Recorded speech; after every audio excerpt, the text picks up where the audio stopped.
May gabi kanatong tanan, mga igsoon, adto ta sa pagpamalandong sa pulong sa Dios. Ug ang atong mensahe karong gabion na atong giuluhan, abling pultahan.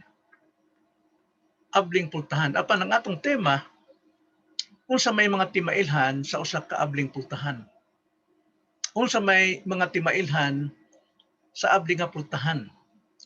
Atong basahon ang atong teksto diha sa Acts chapter 10 verse 30 to 34. Acts chapter 16 verse 30 to 34. Nagaingon megsoon. Og iyang gidala sila sa gawas og miingon kanila, mga senyores, unsay kinahanglang buhaton ko aron maluwas ako? Og kaniya mitubag sila nga nag-ingon, tumuo ka sa Ginoong Hesus og maluwas ka, ikaw og ang imong panimalay. Ug ang pulong sa Ginoo ilang gisulti kaniya og sa tanang diha sa iyang balay. Og sa maong takna sa kagabion, sila iyang gikuha. Og ang ilang mga samad, iyang gihunaran og diha-diha kibautismoan siya og ang iyang tibuok panimalay. Og sa gipasaka na niya sila sa iyang balay, iyang gidulutan sila pagkaon og uban sa iyang tibuok panimalay, siya nalipay nga nakakaplag sa pagtuo diha sa Dios. Gamhanan namong Amahan nga nasa langit. Salamat nga ikaw gyud mo oy mag-abli og pultahan alang sa imong mga tawo nga imong pagaluwason. Alang sa imong mga tawo nga naa diha nagaministeryo, nagapangalagad sa pagmantala sa imong mayong balita. Salamat kay ikaw mo mag-ablig pultahan alang sa imong kahimayaan o kaluwasan sa mga tao. Naot pa nga imo kaming ablihan sa among kasing-kasing aron masabtan namo kining maong pulunga. Salamat Lord, mo kining among pag-ampo diha lamang sa ngalan sa Ginoong Kristo. Amen. Now ang atong sabton nga panghitabo mao ang kasaysayan ni Pablo nga si Pablo gyud naa gyud sa kasibot diya sa pagpangalagad kang Kristo sa pagmantala sa maayong balita. Nining Acts chapter 16 di mahimo nga di nato sabton ang likuran o ang background nga maong panghitabo. Niining chapter 16 si Pablo walay makalunga kaniya sa pagmantala sa maayong balita. Nagyod ang iyang kainit, nagyod ang iyang kasibot. Gusto niya nga ang tanang mga tao makapaminaw sa maayong balita sa kaluwasan. Kung unsa siya kamainiton sa pagluto sa mga Kristohanon, niadtong miagi niyang kinabuhi, mausab karon ang iyang kainiton sa pagmantala sa maayong balita sa kaluwasan ngadto sa mga taong makasasala. Niining kasaysayan, misulod sila o siya, kauban si Silas, ngadto sa Asia Minor. Sa diha nga misulod sila sa Phrygia, sa lugar sa Galacia, wala sila'y abling pultahan alang sa pagwali sa maayong balita. Gisarhan sila, gibabagan sila sa balang espiritu. Kung kita dili ta espirituhanon, makaingon ta nga kini babag ni sa yawa. Apan, si Pablo si Silas nakasabot sila nga kini dili kabubuton sa Dios nga sila magmantala ni ining lugar sa Phrygia, Galacia. Busa misibog sila paingon didto sa Mesiyas, sa Mesiya. Sa Mesiya sa Bitenya apan maulang gihapon. Sarado ang pultahan sa pagsangyaw sa mayong balita. Di ay kay nakakita si Pablo og panan-awon nga ang abling pultahan adto didto sa Macedonia. Sa iyang panan-awon day usa ka lalaki na nangayog pagitabang, nga tabangan sila. So may sulti si Pablo nga kini iyang kabubuton sa Dios og abli ang pulong ngadto nining lugar. Og sila mingadto sa Macedonia. Pag-abot nila sa Filipos, didto sila nagsugod sa pagpangita og lugar og mga katawhan nga iyang pagawalihan. Og didto nakita niya ang mga grupos ng mga kababainhan nga nag-ampo daplin dito sa suba. og siya nagwali. Og sa pagwali diha si Lydia nagpaminaw sa maong pagwali, giablihan sa Dios ang iyang kasing-kasing aron siya makapaminaw hinog maayo og masabtan og madawat ang mayong balita nga si Kristo Jesus og kining bayhana naluwas. Pagkahuman ni ana, si Pablo iya nang gilibot-libot ning lugar diha sa pagwali. Apan sa matag adlaw niyang pagwali dunay dalagita nga gikunsaran og espiritu diha sa pagpanag-an, nag-uban-uban kaniya og Moise maguna pagbandilyo, paminaw mo ni ining mga tawhana kay kini sulugoon sa Dios. Apan si Pablo wala malipay ni ana. So sa kaadlaw iyang gibadlong kining bayhana og migula ang daotang espiritu diha kaniya o kining bayhanan naluwas ni anang espirituha. Apan ang iyang mga agalon nga nakakwarta bahin kaniya, si Pablo ila kining gidakop o gidala ngadto sa taliwala sa mga katawhan o gipasangin lang sila nga kini mga tawhana mao ni nagsamok sa atong lugar. Og tungod ni ana gituuhan kining mga dato, si Pablo si Silas sila gibunalang, gidagmalang, gibukbok hangtod gibalhog dito sa bilangguan. Pag-abot sa bilangguan, usa ka gwardiya nga gitugunan nga ayaw kayo pasagdi ni mga tawhana bantay kini nga dili sila makagawas. Apan dinhi nag-abli ang Dios og pultahan niining bilangguan. Sa sulod sa bilangguan, pagkatungas gabi, tungas gabi, nagdaig si Pablo ug si Silas, nag-awit sila malang alwiton og nag-ampo sa Dios sa ilang kahintang.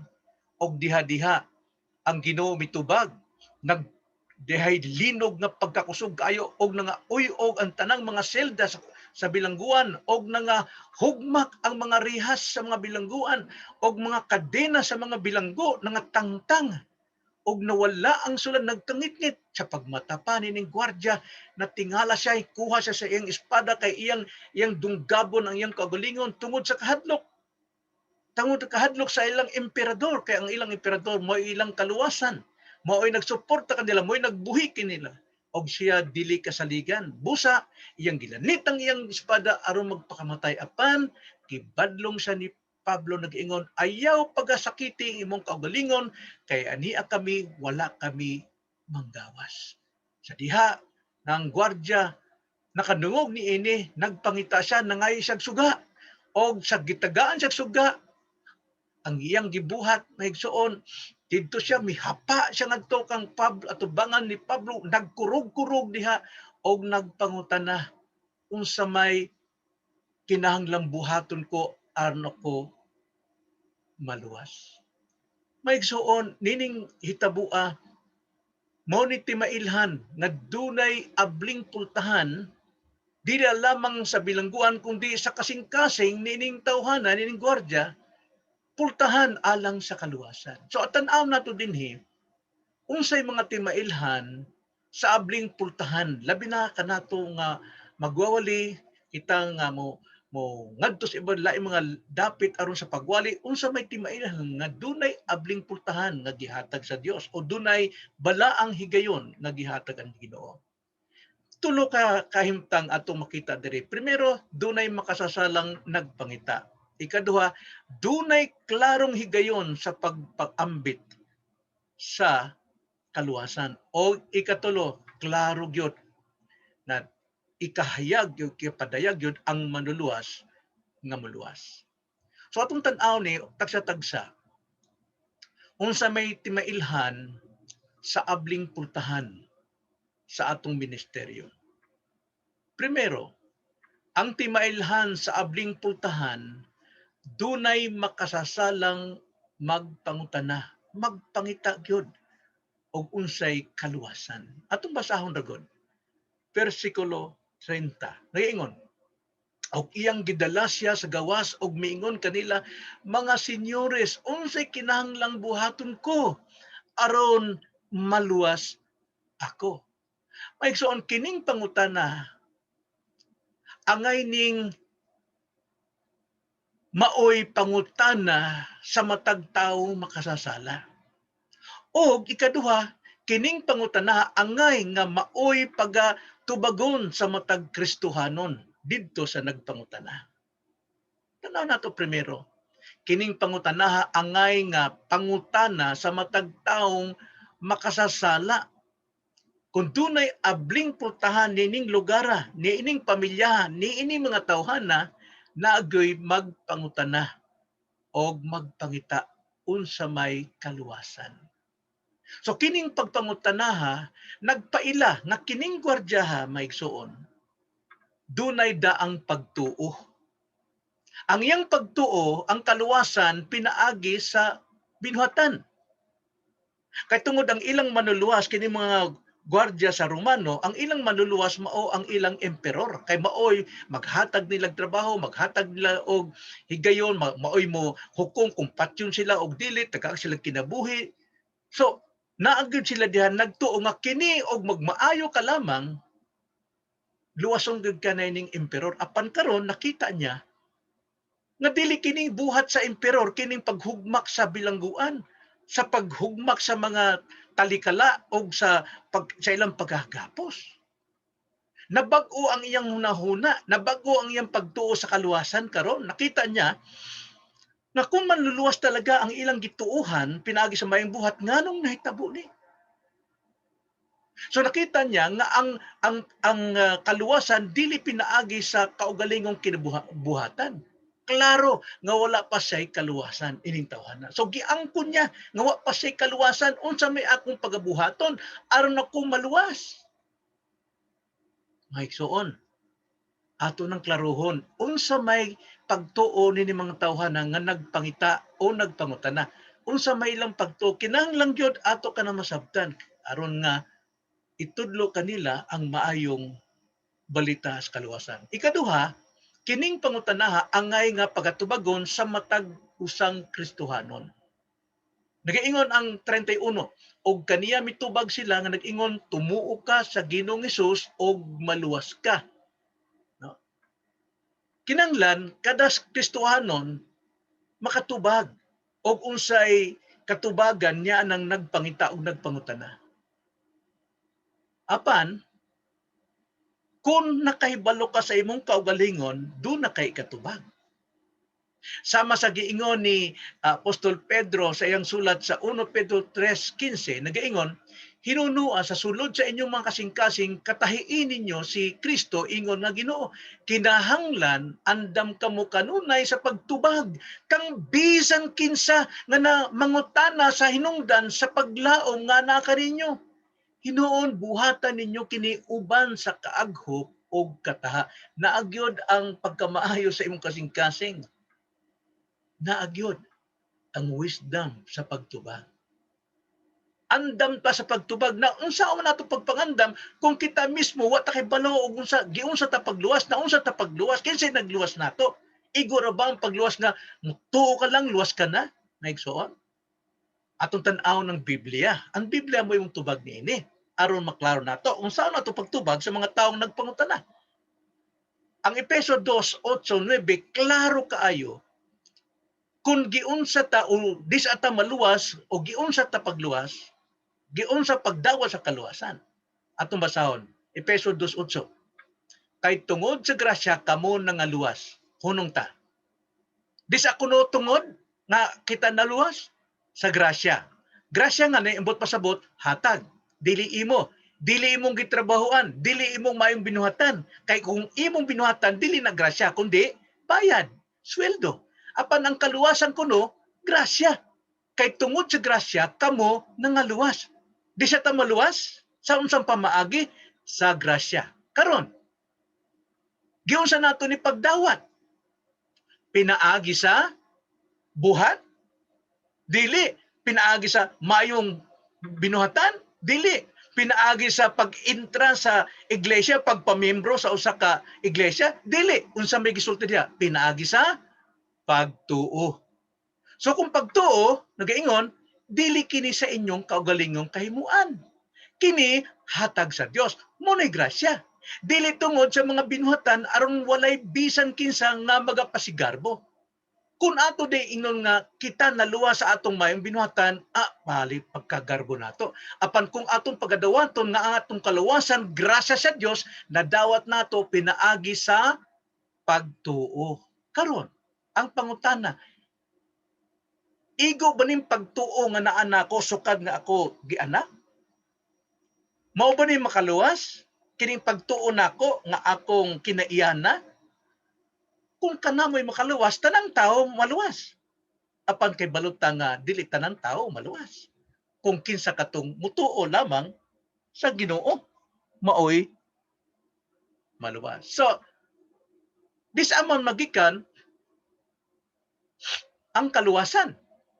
Atong basahon ang 10, Roma 10:17. Nagaingon, busa ang pagtuo magabuhat gikan sa madungog o ang madungog magaabot pinaagi sa pagwali may tungod kang Kristo. Disa ko na magikan ang pagtuo nga makaluwas sa pagkadungog sa unsa? Sa maayong balita o may tungod kang Kristo. Now, kinsa ang atong maluluwas? Si Jesus. Giunsa ta pagluwas? Grasya niya. Unsa man to'y grasya ni sa Dios? Katong iyang pagpakamatay sa krus, katong iyang pag-angkon sa atong sala, katong pagkalubong niya og ang iyang pagkabanhaw, mao nay pamaagi sa kaluwasan nga gidawat nadto mga tawo nagatuo kang Hesus. So grasya gyud. So kinsa ang manuluwas? Si Jesus lamang. Way lain.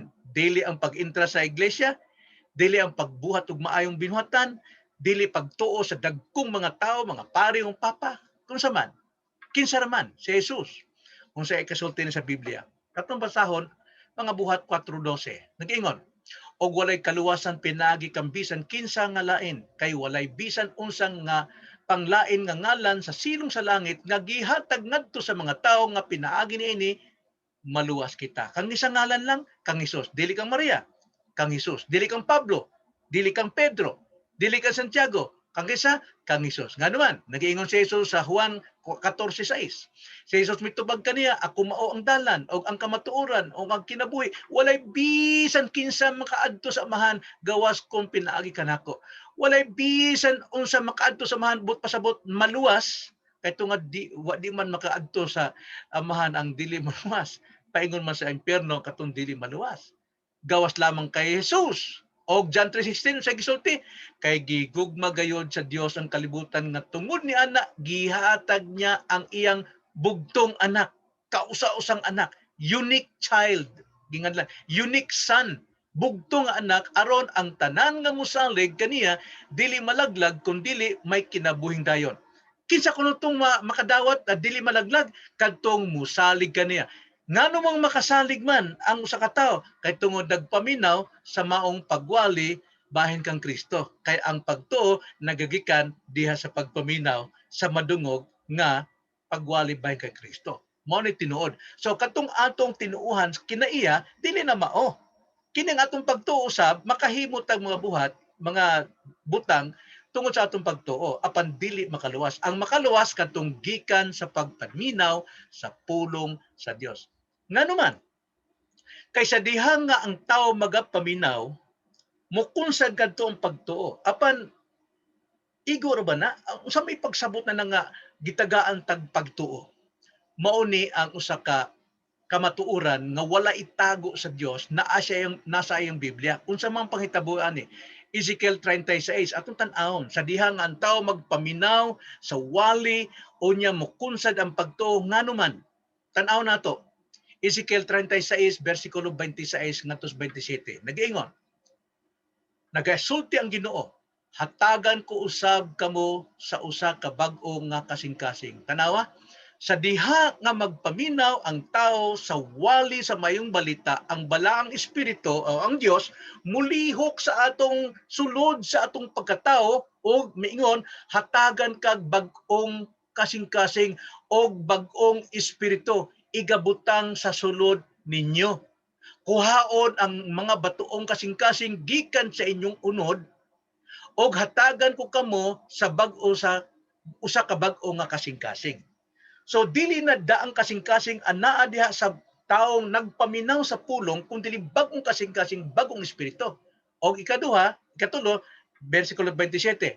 Og igabutang ko ang akong espiritu sulod ninyo og palakton ko kamo. But pasabot ng palakton, taga ang kagkahimuan nga makalakaw, makasubay na sa iyang kabalauran og kamo magabantay sa ako mga tulumanon og magtuman ini. Ngano magtuman man?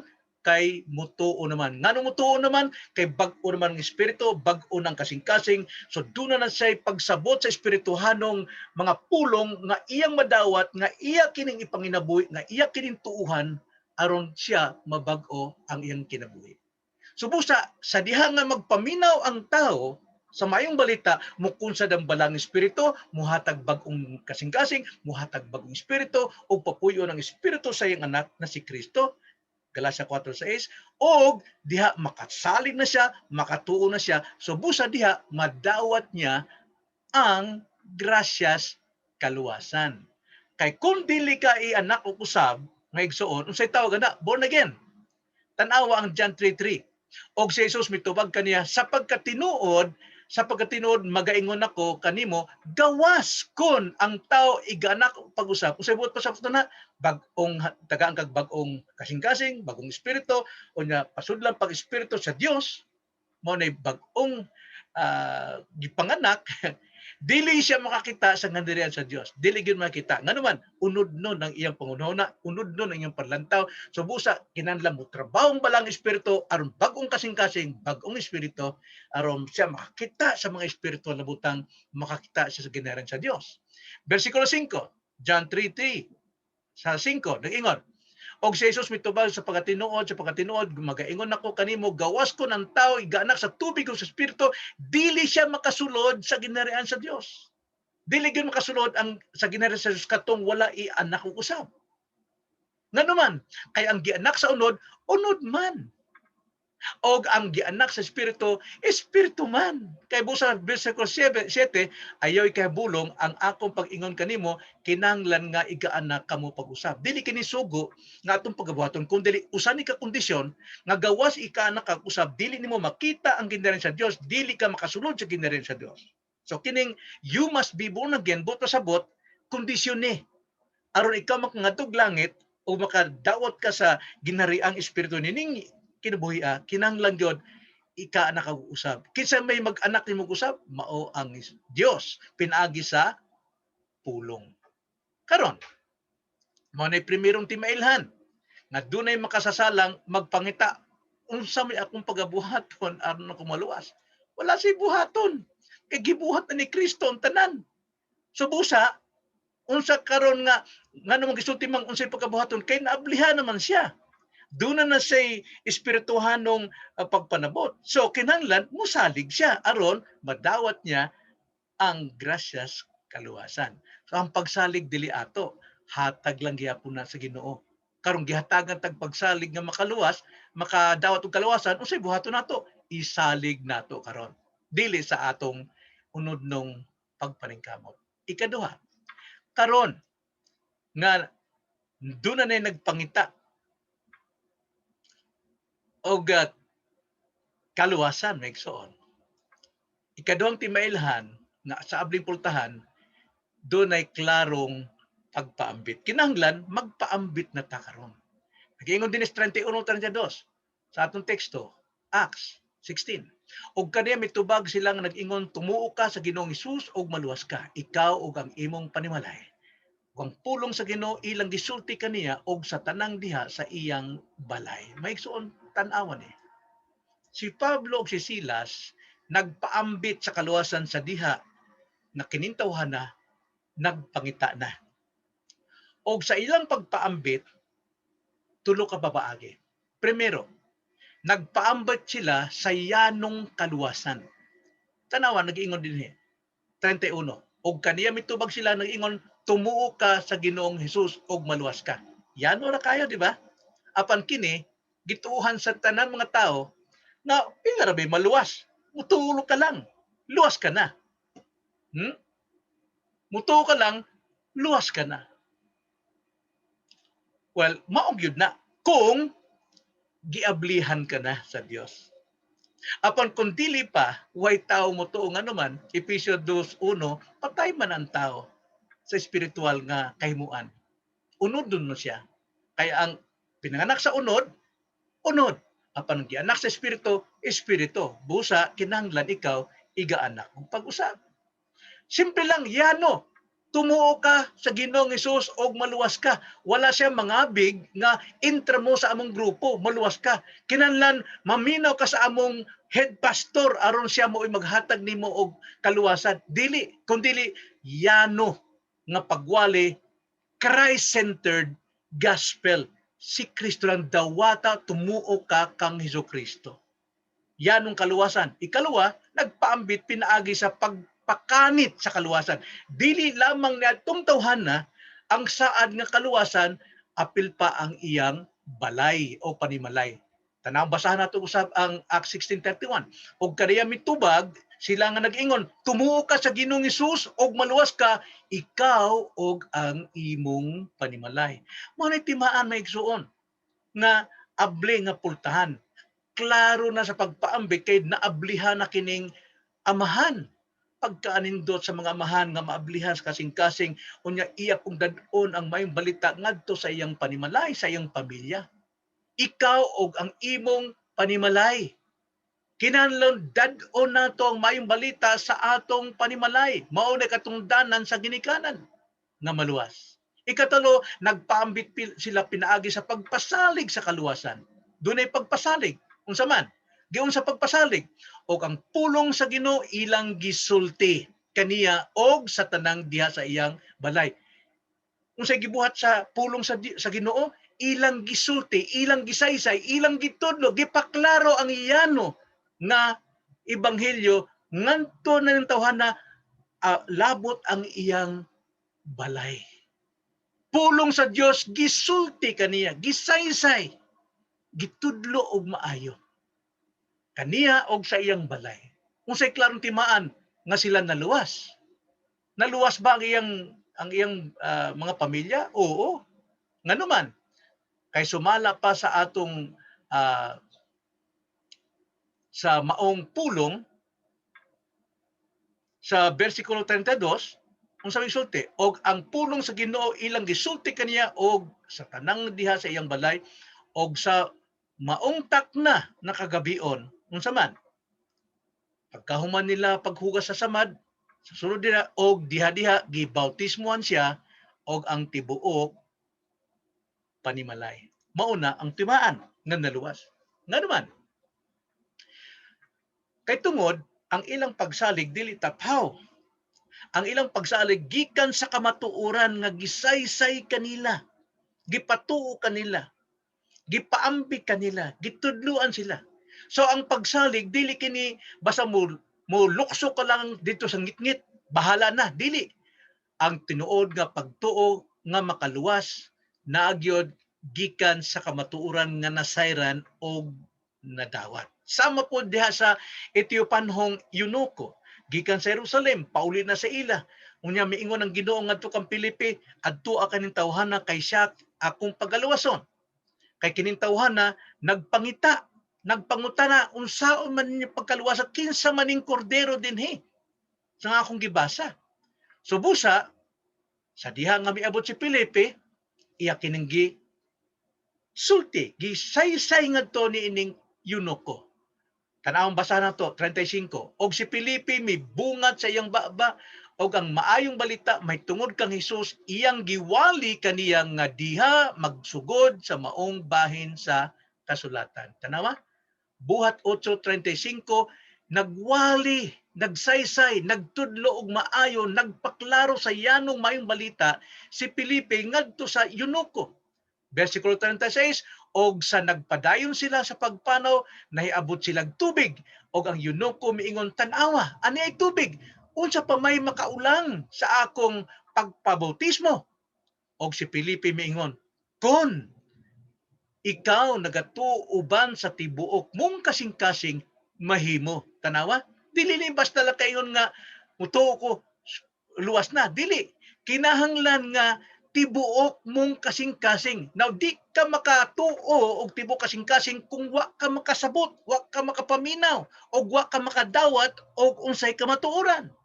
Kay kuno tungod kining yunokon nakadawat siya, nakatuo siya, nakasabot siya sa kamatuoran, iyang giingon, ako nagatuo nga si Jesucristo mao ang anak sa Dios. Tanawa, kay balo kailan na siya ni Kristo karon. So ang kinahanglan gyud nga kadtong tawhana nga napaambit sa maayong balita, tan-aw nato kung tinuod ba siyang nakasabot o nagsalig. Sa diha nga misalig siya, kinahanglan dunay bautismo. Ang bautismo kung ikaw nagatuo uban sa tibuok mong kasing-kasing. Og siya mitubag, ako nagatuo nga si Kristo mao ang anak sa Dios. Mao ni gisulti sa Roma 10:29. 19 nga to sa 10. Kay kung pinaangki sa imong baba magasugid ikaw nga si Jesus mao ang Ginoo og magatuo sulod sa imong kasing-kasing nga siya gibanhaw sa Dios gikan sa mga patay nan maluwas ikaw. Kay ang tao magatuo diha sa iyang kasing-kasing aron mamatarong siya og siya magasugid pinagi sa iyang baba aron maluwas siya. So ang kamatuoran nga iyang nasayran, nasabtan og nadawat naa siyang kasing-kasing og kini mo gawa sa iyang ngabil. At tinuod si Jesus ang iyang manluluwas. So tanawa, sa diha na nga dunay magpangita, kinahanglan dunay pagpaambit og pagtudlo. Og karon ihatag na kadto, ipaambit na karon si Jesus nga manluluwas. Tanawa, ikatulong timailhan nga abling pultahan, iwali si Jesus nga manluluwas. So ato nakita sa bersikulo 31 nga nagaingon, tumuo ka sa Ginoong Hesus og maluwas ka, ikaw og ang imong pamilya. Tinuod, naluwas. Kining tawhana bisan pa ang iyang pamilya. Karon, kay tungod sila naluwas, tanawa sa 33 ngadto sa 34. Og sa maong takna sa kagabion, sila iyang gikuha og ilang mga og ang ilang mga samad iyang gihunaran og diha-diha gibautismon siya og ang iyang tibuok panimalay. Og sa gipasakan na niya sila sa iyang balay, iyang gidulutan sila pagkaon og uban sa iyang tibuok panimalay, sila nalipay nga nakakaplag sa pagtuod diha sa Dios. Mao kini ang atong angay masayran. Kung unsay resulta sa kinabuhi niining gwardiyaha, kauban ang iyang pamilya, samang panghitabo pod usab ang kinahanglang makita sa kadas usa nga naluwas na convert. So atong tan-awon ang pipila ka kamatuoran pagkaluwas nining mga tawana. Sa diha nga kining tawhanan na luwas og apil ang iyang pamilya, kinahanglan mutuman sila kaniya sa bautismo. Mutuman sila kang Hesus sa bautismo. Kaya ang bautismo mo ni dakong sugo sa atong Ginoo. Acts chapter 16:33, og diha-diha gibautismon siya og ang iyang tibuok panimalay. Mao ni gisulti sa Mateo 28:19, busa panglakaw kamo og himuan ninyong mga tinun-an ang tanang kanasuran sa pagpamautismo kanila sa ngalan sa Amahan og sa Anak og sa Espiritu Santo. Mao ni sugo ni Kristo nga kun dunay nahimong alagad, kinahanglan sila pagabautismohan. Diha-diha gibautismohan sila. Kinsa ang angay bautismohan? Kadtong misagop sa pulong sa Dios. Sumala sa mga buhat 2:41. Ang 3,000 ka tawo. Nag-ingon din og unya gibautismohan kadtong mga misagop sa iyang pulong og niadtong adlaw may mga 3,000 nga mga tawo nga nahidugang kanila. Misagop. Pasabot sa pagsagop. Nakadawat, nakasabot, tin-aw, nakaila sila og kinsa si Jesus og giunsa sila pagluwas. Nagatuo sila sa tibuok kasing-kasing sumala sa yunoko. Mahimo kang bautismohan kung ikaw sa imong tibuok kasing-kasing nagatuo. Ikaduha, sa diha nga ang tawo naluwas, kinahanglan nga mutuman sila sa bautismo. Ikaduha, makita sila sa pagpangalagad. 33-34. Og sa maong takna sa gabion sila iyang gikuha og ang ilang mga samad iyang gihunaran og gidiha-diha gibautismon siya sa og ang iyang tibok panimalay og sa gipasakan na sila sa iyang balay, iyang gidulutan sila pagkaon og uban sa tibuok panimalay sila nangalipay nakaplag sa pagtuo diha sa Dios. So makita nato nga kini mga tawhanang gwardiya og ang iyang panimalay dihagyod nangalagad sa Dios pinaagi sa pag-atiman sa mga sulugoon sa Dios. Naglimpyo sa mga samad, gipasaka sa ilang balay, gidulutan silang pagkaon kauban ng tibuok panimalay o sila nag no nangalagad sa Dios. Kay mao pa may ilang maabot nga pagpangalagad kay balot kita nga kining lugar mahimong sentro sa Pilipos nga iglesia o kini sila naagyod nangalagad sila sa pinaagi sa pagwali sa mayong balita. Unya ikatulo, sa diha nga sila naluwas na, kinahanglan silang managkalipay sa pagdayeg o kinahanglan naagyod ang ilang pagsimba. 34. Sa kinabuhian, sila nalipay nga nakakaplag sa pagtuo diha sa Dios. Tanan sila naagyod diha sa pagkalipay diha sa Ginoo sa ilang kinabuhi. Sa grasya nga nadawat nila, sila nagasimba. Nga sila nakapasaka nga sa mga magwawali sa ilang balay, nalipay sila nga nakapakaon sila sa mga alagad sa Dios, nalipay sila nga nadawat nila, gidawat ang pamilya, ang mayong balita, nalipay sila nakakaplag silang pagtuo sa Dios pinaagi nining mga sulugoon sa Dios. So sa may leksyon na igsuon niini. Now, ang balaang pag-ablig pultahan na igsuon, buhat kini sa Dios sa kaluwasan. Iyang ipreparar ang lugar, iyang ipreparar ang mga tao, iyang ipreparar ang kasing-kasing sa matag tao na magpangita, mauhaw sila sa diha sa pagpaminaw sa mayong balita. Naagyod ang makasalanong nagpangita, what must I do to be saved? Naagyod ang balaang pagpaambit nga klaro, believe on the Lord Jesus Christ. Naagyod ang manluluwas nga magaluwas, whosoever shall call upon the name of the Lord shall be saved. Romans 10:13. So balaang pag-ablig pultahan sa lugar, sa pamilya, sa tao, sa kasing-kasing, ato kining kinahanglang pangayoon sa Dios. Doon natay discernment kung gitugutan ba ta sa Dios nining lugara o wala. Adto ta balhin sa giablihan sa Dios. Aron ang tanang providensya mulihok sa kasing-kasing sa tao. Magpangita sila kahayag sa ilang kangit-ngit kakahimtang. Abli gayud ang pultahan sa pagwali sa pulong sa pagpaambit sa kaluwasan o makasabot ang mga tao kinsa ang manluluwas o unsaon sila pagkaluwas.